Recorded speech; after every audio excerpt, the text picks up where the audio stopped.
Fa anisany nisitraka ireo fanampiana ireo ny deuxième bligue ny district ny Fenerive Atsinanana zava-dehibe ny fahazahoana fitaovana tahaka izao raha ny fanamarihana nentin'ny lehibe ny faritra Nalanjorofo afaka manampy betsaka ny andavanandro ny fiainan'ny mponina ao Nalanjorofo noho izany ny fahazahoana ireto fitaovana ireto. Ny fahazahoana fitaovana amizao zany ho an'ny faritra Nalanjorofo manokana zany noho le zava-misy izay agnisan'ny région vulnérable amin'ny resaka loza voajanahary. Misy karazany roa eo moa zany le resaka tragno may matetika regny dia eo koa zany ny resaka cyclone sy ny sisa. Ka fahazahoana fitaovana io zany magnampy lehibe ny effort efa ataon'ny fitondram-panjakana agnantoerana sy ny aty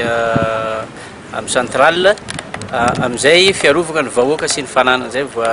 manoloana ny loza voajanahary. Ny olona mety matetika amin'ny tranga aloha zany voalohany indrindra le tsy fahafantaran'ny olona sasany le resaka communication zany ndraindray tsy tonga amin'ny toerana lavidavitra izy regny dia ratsiratsy fiomanana ny sasany ohatra cyclone resahany. Dia raha resaka hain-trano moa zany mazava loatra fa ny resaka pompier tegna problème anay ao.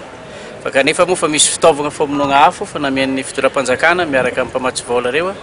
dia ty tômôbila ty zao isan'ny ilainay mafy satria rehefa misy ny hain-trano hitondra an'ireny fitaovana regny dia mbola fampitadiavana aiza tômôbila fa zao zany manomboka zao zany fa atao plein tômôbila io sur place raha sanatria ka misy ny loza dia avy hatrany tonga dia tsy izay andraso fa izay garde eo izay tompony andraikitra tonga dia mandray andraikitra avy hatrany.